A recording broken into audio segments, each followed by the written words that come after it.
Jackass cheated. Should you be done? Still try or let him fry? That is the question. I'm Jonathan Decker, licensed therapist and co-founder of Mended. And a lot of people, when their spouse cheats on, when their partner has an affair, some people are like, and we're done. That's it. Others are kind of on the fence because on the one hand, they're a cheating bastard or cheating witch with a B. You know what I'm saying. Bro, are you cheating on me? Yes. On the other hand, maybe you've built a family together. Maybe you still love them. You put a lot of heart and soul and energy and time into this and you don't want to admit that it's done or call it done. You still have hope that you could turn it around. Like it's hard to know whether you should stay or not. So let's talk about how to know whether you should be done.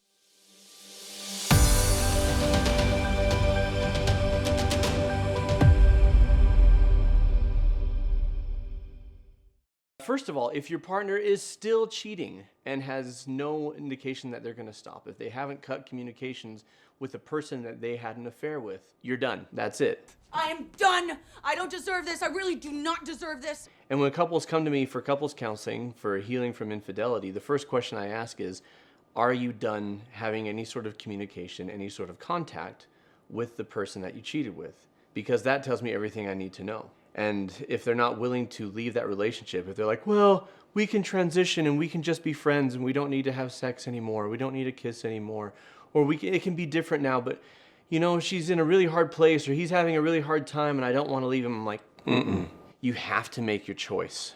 Is it your partnership, your marriage, or is it the person that you cheated with? And if it's the person you cheated with, good luck, because that relationship started with lies and deception. And the foundation is, hey, if I'm with somebody and I find somebody else, I'll just go ahead and take that route. So that new relationship is already built on mistrust and the knowledge that the person that I'm with is okay with cheating. So I would advise that person, your partner, to go with you, to stick with you. Show them this video, it could help. So is that relationship done? If the answer is no, then I would say you're done. If that relationship is over, the first question to ask is, do you want to be done? And if the answer is absolutely yes, 100%, and not just in the moment, but like day in, day out, this is it, this is over, then you're not doing anyone any favors by trying to keep it alive for the kids or for your partner or out of duty or out of obligation or what will your family think. The fact is, if you have zero desire to be in this relationship and you try and make it work, then it's built on a lie. And a relationship built on a lie can't survive. Or if it survives, it's going to be a nightmare. Now, what if the answer sometimes is, yeah, I want to be done, and other times it's, I don't know, right? You're on the fence. The good news is, if there is any good news, any silver lining in this situation, the good news is you, as the person who was cheated on, you have that right. You have the right to be on the fence. You have the right to sometimes be like, yeah, I'm all in, let's go for it. And other times be like, oh, no, I just can't do this. You can take your time. The person who cheated has to be all in. They have to be 100% in. If they are not 100% in, they better get on board. So I'm going to tell you and them, because once again, I want you to share this with them, what they need to do in order to earn your trust back if this relationship is ever going to survive. The first thing is they have to be completely honest. Honesty and transparency are vital for healing a relationship from infidelity. What this looks like is you get your questions asked. Any question, you get the honest truth. Because you need to know that this person's not going to lie to you anymore. They say, I want to be honest, I'm done with the secrets, I'm done with the lies. And so you can have any question answered.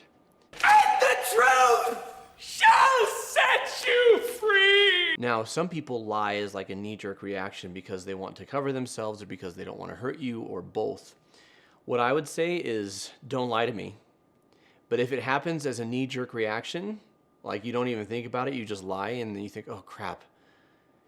It's okay for you to come to me within a half an hour. You have a half an hour window or an hour or a day or whatever you want to give them to come to me and say, I was scared and I lied. Here's what the actual truth is. Because these habits of the knee-jerk dishonesty, they can take some time to undo. I get that. But what's terrible is if you're in a situation where it's like, don't lie to me or we're done, and then they lie reflexively, right? And they're like, oh crap, I just lied. And if I tell them that I lied, then they're going to leave me. So now I have to lie more to cover that lie. So I would give them a little bit of grace period as they're turning their habits around. If you deliberately, intentionally, planning on it, lie to me, there is no trust and we can't stay together. If you lie reflexively, you have this window to come to me and say, I'm sorry, that was stupid, here's what the truth is. You are a liar! No, I'm not! But they need to be honest and transparent, and you need to get your questions answered. The exception to that is if you want to know specific sexual details. The research actually says that knowing specific sexual details doesn't do a dang thing in helping you heal from infidelity. It actually makes things worse. Wanting to know, did you do this position? Did you try this technique? This thing we're doing right now, did you do this with him? You know, that, like all that sort of stuff doesn't help. And so I would advise you not to try and get specific sexual details, but knowing the nature of the relationship, who approached who flirted first, how long did it last? Were you in love? What was it physical? Was it emotional? What was, like, getting those things answered? So number one, your partner has to be honest if they're going to earn your trust back. Number two, they have to be completely transparent.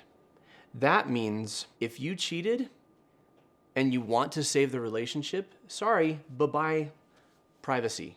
You don't have the right to privacy.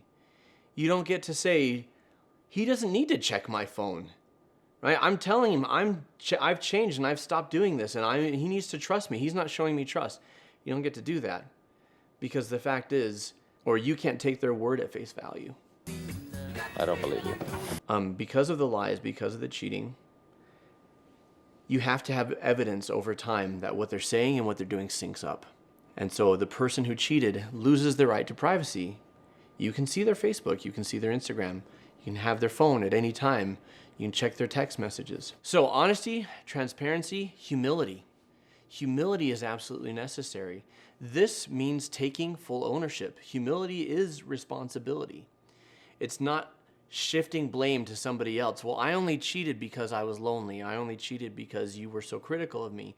They're two separate things, right? If you were critical of me, then that's its own problem. If I was lonely, then that's its own problem. But I cheated because I chose to cross that line, and I could have handled it differently. And so being humble means being fully accountable. It means not blame shifting, minimizing, justifying. It also means showing genuine remorse. If your marriage or your partnership is going to survive, the person who cheated needs to show remorse equal to or in the same ballpark as the pain that they caused. And so quick, I'm sorry that I did this to you, or I'm sorry I was wrong, isn't going to cut it. Because if they say, well, I said it was wrong and I stopped doing it, and I said I'm sorry, so now you're just holding a grudge, that's really flippant. It's not really showing that I see how much I hurt you and I'm devastated by that. I'm sorry! I'm sorry, Wilson! Because if you see that your partner is devastated by the pain they've caused you, then you can trust that it's never going to happen again.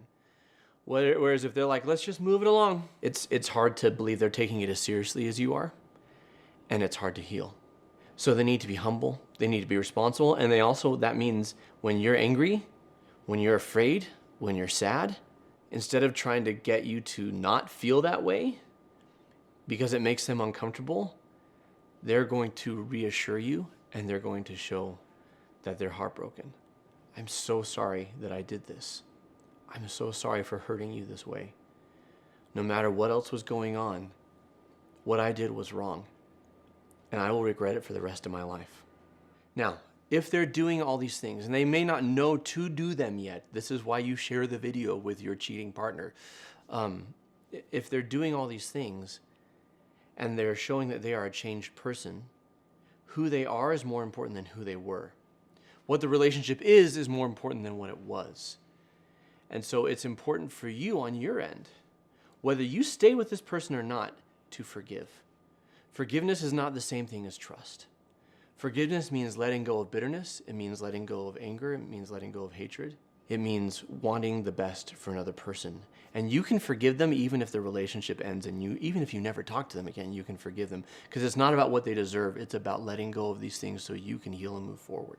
So as I said, forgiveness is not the same thing as trust. Now when it comes to trust, this circles back to the original question, should you be done? If they're doing all the things that they need to do that I just outlined, and they're doing it for a sustained amount of time so you can see that they actually have changed, you may still decide that the bridge is burned. And that's okay. You're not obligated to stay in a relationship with someone who's cheated on you. Again, forgiving is a great thing, especially if you have kids and you're going to need to co-parent. Healing that relationship is crucial. Forgiveness is vital, but you don't need to stay together. But if you do, and your partner's is doing what they need to do, then the hard thing for you is choosing to trust if trust is being earned, choosing to extend that. That's a brutal, scary thing to do because trust is vulnerability. Vulnerability is I can get hurt again.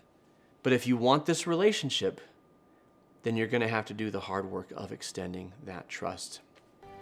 Do you trust me?